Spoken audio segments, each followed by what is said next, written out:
Okay, I'm continuing my reading. What I'm doing in this series is to read through the entire standard works of the Church of Jesus Christ of Latter-day Saints.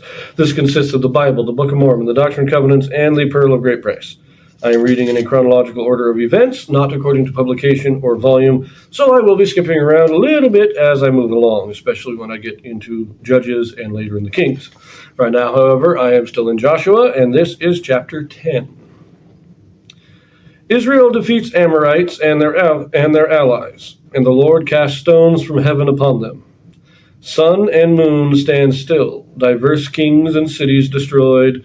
The Lord fought for Israel. Okay, so this is probably the most famous story in the book of Joshua.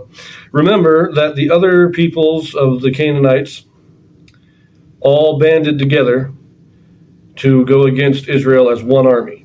Figure if we get the numbers, we can go destroy them. So here we go. Now it came to pass when Adonizedek, king of Jerusalem, had heard how Joshua had taken Ai and had utterly destroyed it, as he had done to Jericho and her king, so he had done to Ai and her king, and how the inhabitants of Gibeon had made peace with Israel and were among them, that they feared greatly because Gibeon was a great city, as one of the royal cities, and because it was greater than Ai, and all the men thereof were mighty. Wherefore Adonizedek, king of Jerusalem, sent unto Hoham, king of Hebron, and unto Piram, king of Jarmuth, and unto Japhia, king of Lachish, and unto Debir, king of Eglon, saying, Come up unto me, and help me, that we may smite Gibeon, for it hath made peace with Joshua and with the children of Israel. Therefore the 5 kings of the Amorites, the king of Jerusalem, the king of Hebron, the king of Jarmuth, the king of Lachish, and the king of Eglon, gathered themselves together, and went up, they and all their hosts, and encamped before Gibeon, and made war against it. So, remember the story of Gibeon in the last chapter, how they used some trickery to get a treaty with Israel. This is saying Gibeon was one of the capital cities. It was one of the bigger cities, one of the more powerful cities among the Canaanites. And they've just joined Israel. This is scaring the rest of the Canaanites. So we get these 5 kings of the Amorites coming together to fight. So, verse 6. And the men of Gibeon sent unto Joshua to the camp of Gilgal, saying, Slack not thy hand from thy servants. Come up to us quickly, and save us, and help us. For all the kings of the Amorites that dwell in the mountains are gathered together against us. So Joshua ascended from Gilgal, he and all the people of war with him, and all the mighty men of valor. So now they have to uphold the treaty they had made with Gibeon, not only to let them live, but to defend them. Because they can't live in the land if somebody else comes and kills them. So Joshua, this is still part of the treaty, that they will be defended just as the rest of Israel would be defended. Now this is early on, so the people of Gibeon are still in the city of Gibeon. Which we will see later on that it becomes obvious that they don't stay there. The people of Gibeon get scattered throughout Israel once Israel's done with their conquest. But right now, they're still in their own city. And Joshua's still up in Gilgal, or down in Gilgal, because they ascended up from Gilgal. Gilgal's down in the valley of Jordan. Gibeah is kind of up in the mountains, but the rest of the Amorites, they're all through the mountains. And so Joshua's coming up the mountain, the Amorites are coming down the mountains, and Gibeah is where they're going to meet. Verse 8. And the Lord said unto Joshua, Fear them not, for I have delivered them into thine hand. There shall not a man of them stand before thee. Joshua therefore came unto them suddenly, and went up from Gilgal all night. And the Lord discomfited them before Israel, and slew them with a great slaughter at Gibeon, and chased them along the way that goeth up to Beth Horon, and smote them to Ezekah, and unto Makkedah. And it came to pass, as they fled from before Israel, and were in the going down to Beth Horon, that the Lord cast down great stones from heaven upon them unto Ezekah, and they died. They were more which died with hailstones than they whom the children of Israel slew with the sword. A couple of things here. He tells Joshua not to fear him and just go slaughter him, and it says, so Joshua, Therefore Joshua came on them suddenly and went up from Gilgal all night. In other words, he did a forced march. The distance between Gilgal and Gibeon going uphill was enough that most likely it would have been like you get most of the way up, camp for the night, and then join battle the next day. But Joshua didn't wait. He marched them through the night and attacked when the Amorites were not expecting it. He took them by surprise. This wasn't an ambush. It was just a forced march through the night so that they could attack when the Amorites were not prepared. The Amorites flee, and then God starts dropping hailstones on them. Now it says they came out of heaven, so this wasn't a rock slide, but it was hailstones. It's described as hailstones, so probably just a big hailstorm, large blocks of ice falling from the sky, and it says that killed more people than Israel did. That's an interesting one. Verse 12.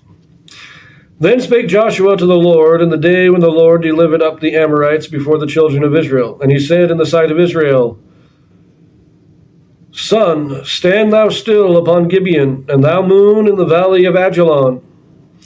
And the sun stood still, and the moon stayed, until the people had avenged themselves upon their enemies. Is not this written in the book of Jasher? So the sun stood still in the midst of heaven, and hasted not to go down about a whole day. And there was no day like that before it or after it, that the Lord hearkened unto the voice of a man, for the Lord fought for Israel. So I like this one too. God gets the credit. God's the one that stopped the sun. And of course, he didn't stop the sun. He stopped the earth rotating, but he also stopped the moon from orbiting around the earth. So the earth stops rotating so that the sun stays in its place in the sky. The moon stops its orbit around the earth so that it stays in its place in the sky. And they get an extra 24 hours to just massacre the Amorites. And I like the way it says, God did this, but it says, and there was not a day like that before, that the Lord hearkened unto the voice of a man. Joshua is given this little distinction here. Everything that God did hearken to Moses quite a lot. But most of the miracles that Moses performed, when he parted the Red Sea, when he called down the plagues, when he brought the manna and all of this was God saying, okay, we need something done. This is what you're going to do. In this case, Joshua said, God, we need this to happen. Will you do this specific thing? And God said, yes, I like it. Let's do it. With Moses would go to God and say, God, we need to do something. What should I do? And God said, well, this is what you're going to do. But with Joshua didn't hesitate. He said, God, we need more light. We need more time. Can we stop the sun and get a little more daylight so that we can just massacre these guys? And God said, yes, let's do it. Very interesting way of putting it. But let us continue. The chapter's already getting kind of long. Verse 15. And Joshua returned, and all Israel with him, unto the camp to Gilgal. But these 5 kings fled and hid themselves in a cave at Makkedah. And it was told Joshua, saying, the 5 kings are found hid in a cave at Makkedah. And Joshua said, roll great stones upon the mouth of the cave, and set men by it for to keep them. And stay ye not, but pursue after your enemies, and smite the hindmost of them. Suffer them not to enter into their cities, for the Lord your God hath delivered them into your hand. And it came to pass, when Joshua and the children of Israel had made an end of slaying them with a very great slaughter, till they were consumed, that the rest which remained of them entered into fenced cities, and all the people returned to the camp to Joshua at Makkedah in peace. None moved his tongue against any of the children of Israel. Then said Joshua, open the mouth of the cave, and bring out those 5 kings unto me out of the cave.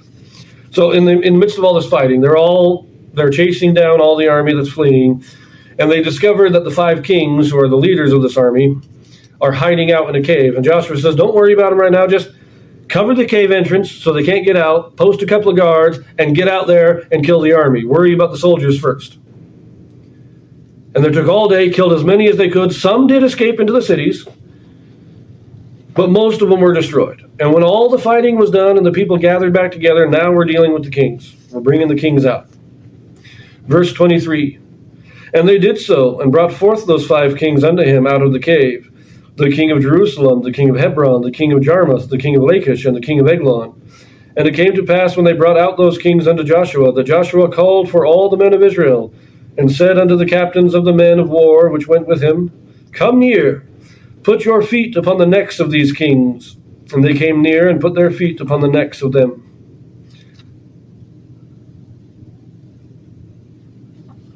And Joshua said unto them, Fear not, nor be dismayed. Be strong and of good courage. For thus shall the Lord do to all your enemies against whom ye fight. And afterwards Joshua smote them, and slew them, and hanged them on 5 trees. And they were hanging upon the trees until the evening. And it came to pass at the time of the going down of the sun, that Joshua commanded, and they took them down off the trees, and cast them into the cave wherein they had been hid, and laid great stones in the cave's mouth, which remain until this day. So I like that. First of all, to put your foot on their neck is a symbol of triumph, a symbol that you've won. And Joshua says, okay, you do this, and then he says, this is what will happen to everybody who stands against you. And remember before, Joshua was being comforted by Moses. He was being comforted by God, using the same phrases: be not dismayed, be strong and of good courage. And now Joshua is saying this to the people. I love that everybody's working together, comforting each other. Now, that's not the end of this chapter, but we will do the rest of it in another video because this is getting a little bit long. And so I will see you in the next one.